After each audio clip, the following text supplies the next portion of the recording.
Salam alaikum wa rahmatullah et bienvenue dans cette nouvelle vidéo consacrée à la correction d'exercice numéro 34 du premier chapitre continuité d'une fonction numérique. L'exercice dit montrer que l'équation f de x admet une solution unique dans l'intervalle i, tel que f c'est la fonction définie par x au carré moins x sinus x moins cosinus x et i c'est l'intervalle ouvert p sur 4 p sur 2. Pour cela, on va appliquer le théorème des valeurs intermédiaires sur cette fonction. Tout d'abord, la continuité de la fonction f. On a les fonctions définies par x au carré et moins x sont continues sur R en tant que fonction polynôme. Donc, elles sont continuées sur l'intervalle fermé p sur 4, p sur 2. Ainsi, les fonctions définies par sinus x et cosinus x sont continuées sur R, sont des fonctions usuelles. Donc, elles sont continuées sur l'intervalle fermé p sur 4, p sur 2. Par suite, la fonction définie par moins x sinus x est contenue sur l'intervalle p sur 4, p sur 2 comme produit de deux fonctions continues. Aussi, la fonction définie par moins cosinus x est contenue sur l'intervalle p sur 4, p sur 2 comme multiplication d'une fonction continue par un nombre réel. D'où la fonction f est contenue sur l'intervalle p sur 4, p sur 2 comme somme des fonctions continues. Pour la deuxième condition du théorème des valeurs intermédiaires, il faut vérifier que f de a fois f de b est inférieur strictement à 0. Pour cela, on a f de p sur 4 égale p sur 4 tout au carré moins p sur 4 fois sinus p sur 4 moins cosinus p sur 4. Sinus p sur 4, c'est racine carrée de 2 sur 2, moins cosinus p sur 4, c'est moins racine carrée de 2 sur 2. La somme est commutative dans R, j'ai déplacé moins racine carrée de 2 sur 2. Après, p sur 4 tout au carré, c'est p au carré sur 16. Et ici, on va mettre au même dénominateur. Le même dénominateur, c'est le nombre 16. Le but, c'est de déterminer le signe de ce nombre. On a p au carré moins 8 racine carrée de 2 est inférieur strictement à 0, car p au carré tout au carré moins 8 racine carrée de 2 tout au carré est inférieur strictement à 0. Pourquoi? Car p au carré tout au carré égale à p à la puissance 4, c'est environ 97,41 et 8 racine carrée de 2 tout au carré c'est 64 fois 2, c'est-à-dire 128.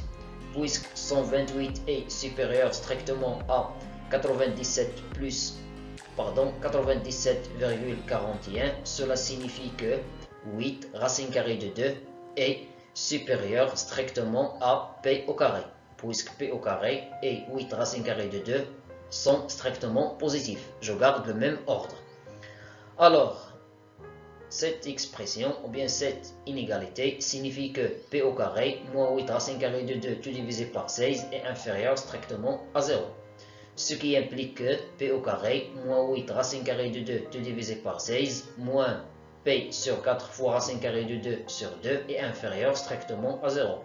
La somme de deux nombres négatifs est un nombre négatif. Cela implique que f de p sur 4 est strictement négatif. D'autre part, on a f de p sur 2 égale p sur 2 tout au carré moins p sur 2 fois sinus p sur 2 moins cosinus p sur 2. Sinus p sur 2 égale à 1 et cosinus p sur 2 égale à 0. Donc, on obtient f de p sur 2 égale p sur 2 tout au carré moins p sur 2. C'est-à-dire p sur 2 multiplié par p sur 2 moins 1. On va mettre au même dénominateur entre parenthèses, on obtient p moins 2 tout divisé par 2. On sait que p moins 2 est supérieur strictement à 0. Cela implique que p moins 2 tout divisé par 2 est supérieur strictement à 0. Ce qui implique que p sur 2 multiplié par p moins 2 tout divisé par 2 est supérieur strictement à 0. Et cela implique que f de p sur 2 est supérieur strictement à 0. Donc, f de p sur 4 fois f de p sur 2 est inférieur strictement à 0. Cela signifie que, d'après le théorème des valeurs intermédiaires, l'équation x au carré moins x sinus x moins cosinus x égale à 0 admet au moins une solution sur l'intervalle ouvert P sur 4, P sur 2. Pour montrer l'unicité de cette solution, il faut montrer que la fonction f est strictement monotone. Alors, étudions la monotonie de la fonction f. On a les fonctions définies par x au carré et moins x sont dérivables sur R en tant que fonction polynôme. Donc, ils sont dérivables sur l'intervalle P sur 4, P sur 2. Ainsi, les fonctions définies par sinus x et cosinus x, des fonctions usuelles, sont dérivables sur R. Donc, ils sont dérivables sur l'intervalle P sur 4, P sur 2. Par suite, la fonction définie par moins x sinus x est dérivable sur l'intervalle fermé P sur 4, P sur 2, comme produit de deux fonctions dérivables. Ainsi, la fonction définie par moins cosinus x est dérivable sur l'intervalle fermé P sur 4, P sur 2, comme multiplication d'une fonction dérivable par un nombre réel. D'où la fonction f définie par cette expression est dérivable sur l'intervalle fermé P sur 4, P sur 2, comme somme des fonctions dérivables. Et on a, quel que soit x appartenant à l'intervalle fermé P sur 4, P sur 2, la dérivée de f, c'est la dérivée de cette expression. La dérivée de x au carré, c'est 2x. Ici, pour calculer la dérivée, on va utiliser la propriété. La dérivée de f fois g égale la dérivée de f fois g plus f fois la dérivée de g. Tel que f, c'est moins x et g, c'est sinus x. Alors, on obtient f' fois g plus f fois g'.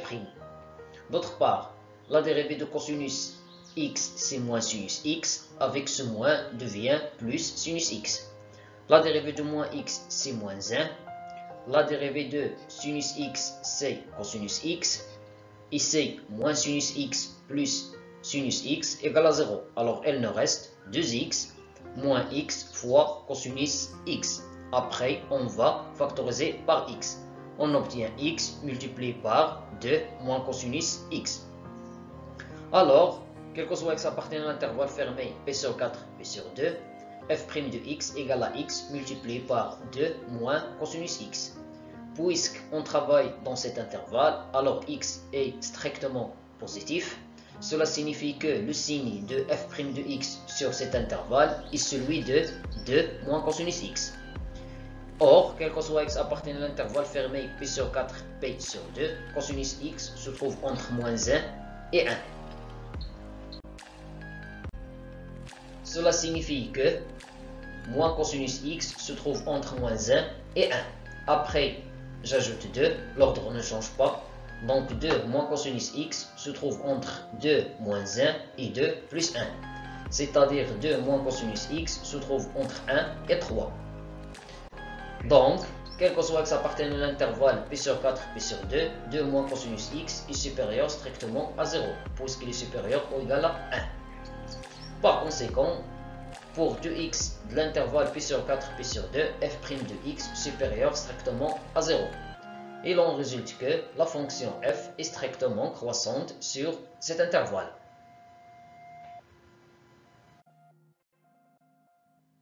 D'où, d'après le théorème des valeurs intermédiaires, l'équation f de x égale à 0 admet une unique solution sur l'intervalle ouvert P sur 4, P sur 2. C'est-à-dire que l'équation définie par x au carré moins x sinus x moins cosinus x égale à 0 admet une unique solution sur l'intervalle ouvert P sur 4, P sur 2. Finalement, je vous remercie pour votre attention et à la vidéo prochaine, Inch'Allah.